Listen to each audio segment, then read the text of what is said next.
हे स्वजन, हे मेरे मित्र बंधुगण, हे बाबा के अनन्य प्रेमी, मैं आपसे एक और निवेदन करना चाह रहा हूँ कि चरण पादुका की कथा अभी समाप्त नहीं हुई है।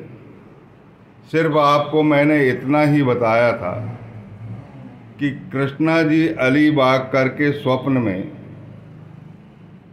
अक्कलकोट के स्वामी समर्थ ने सपना दिया था कि मेरी चरण पादुका का पूजन आप यहाँ ना करके शिरडी में जाकर करें। आजकल मेरा निवास स्थान वहीं है। और उन्होंने 6 महीने बाबा के चरणों की पूजन किया और चरण पादुका स्थापित करवाई। ये तो रही प्रारंभिक बातें। अब ये चरण पादुका कैसे स्थापित हुई है उस कथा को ध्यानपूर्वक सुन लें। डॉक्टर रामाराव कोठारे बाबा के परम भक्त थे, बाबा के बहुत नज़दीक थे, बम्बई के। एक बार वे अपने कंपाउंडर के साथ शिरडी आए और कंपाउंडर की मित्रता कृष्णा जी अलीबागकर से हो गई और वहाँ के पंडित जी गोविंद कमलाकर दीक्षित से भी हो गई। और जो कार्यक्रम के रूपरेखा बनाने वाले दादा केलकर और उपासनी महाराज से भी उनकी भेंट हुई। इन सब ने चर्चा की। चर्चा में कंपाउंडर ने यह कहा कि यदि यहाँ चरण पादुका की स्थापना कराना चाहते हैं तो मेरे डॉक्टर रामाराव कोठारे, मेरे सेठ, मेरे स्वामी हैं, वो आपके लिए चरण पादुका बम्बई से बनाकर भिजवा देंगे। सभी को बड़ी प्रसन्नता हुई और इस कार्य की स्वीकृति मिल गई। बम्बई से चरण पादुकाएं बनवाई गई जैसे स्वप्न में स्वप्न दृष्टा को जिस प्रकार की दिखी थी उसकी रूपरेखा के अनुसार वो बम्बई से भेजी गई। उपासनी महाराज जो बाबा के बहुत नज़दीक थे, जिनको ब्रह्म ज्ञान हो चुका था, उन्होंने उस पर कुछ फूल, कमल के फूल आदि खींचे और एक मंत्र भी लिखा जो मैंने पहले भी सुना दिया। इस मंत्र का जाप हमेशा किया करो।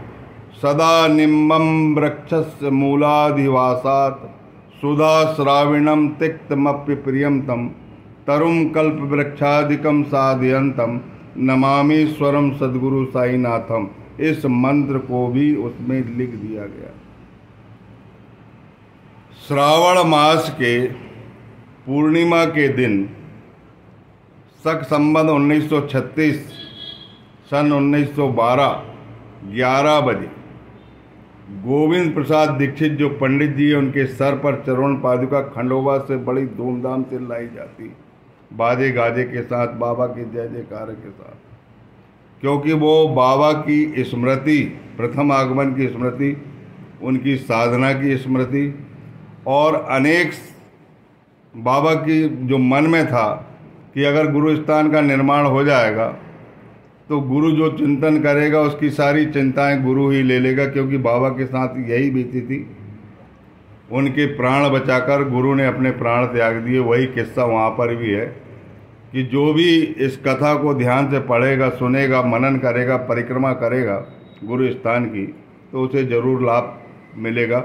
गुरु उसके सारे कष्ट अपने ऊपर अंतरित कर लेंगे, क्योंकि नीम का पेड़ जो अप्रिय कड़वा स्वभावधारी होने के बाद भी सुधा श्रावण करने लगा, अनेक रोगों का इलाज करने लगा, कल्प वृक्ष कहलाने जाने लगा, तो वही प्रक्रिया वहाँ पर भी होगी। जो इस साधना को समझेंगे, जो इस उत्सव को समझेंगे, जो इस कथा का महत्व समझेंगे। बड़े धूमधाम से चरण पादुकाएं लाई जाती और ठीक 11 बजे बाबा के समक्ष रख दी जाती। बाबा अपने हृदय से लगाते हैं, ये श्री हरि के चरण हैं और ये गुरु स्थान के नाम से जाना जाएगा, जहाँ आपकी सारी चिंताएं दूर होगी। इसे स्थापित कर दो। मंत्रोच्चार द्वारा उसकी स्थापना कराई गई, जो आज सबके कष्टों को हर रहा है। और जो पेड़ नीम का है वो सुधा श्रावण कर रहा है। निरोगी काया कर रहा है। भाग्यशाली लोगों को जिनके मन में अपार श्रद्धा है, वो पत्ती उनके झोली में आ ही जाती है। हर किसी के भाग्य में वो पत्ती नहीं है, मिलती है वो सौभाग्य से जो बाबा से बेहद प्रेम करते हैं, बाबा की करुणा को जानते हैं, बाबा की दया को जानते हैं, बाबा की महानता को जानते हैं, बाबा के वचनों पर विश्वास करते हैं, बाबा की समाधि पर विश्वास करते हैं, बाबा की द्वारका माई पर विश्वास करते हैं, बाबा की चावड़ी पर विश्वास करते हैं। ऐसे लोगों की झोली में वहाँ कुछ ना कुछ आज भी अवश्य मिलता है। स्थापना करा दी गई। हे प्रिय बंधु, जब भी जाओ परिक्रमा करो, इस कथा को ध्यान में रखो, अश्रुपात करो, हिचकोले भरो और प्रेम से बाबा की जय जयकार करो। द्वारका माई नमो नमः, प्यारी प्यारी माता नमो नमः, दुलारी दुलारी माता नमो नमः, बच्चों की माता नमो नमः।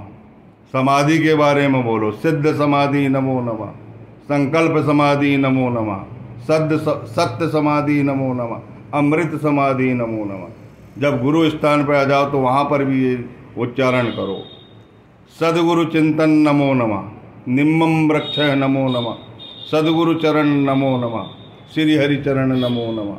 बोलिए सच्चिदानंद सदगुरु साईनाथ महाराज की जय।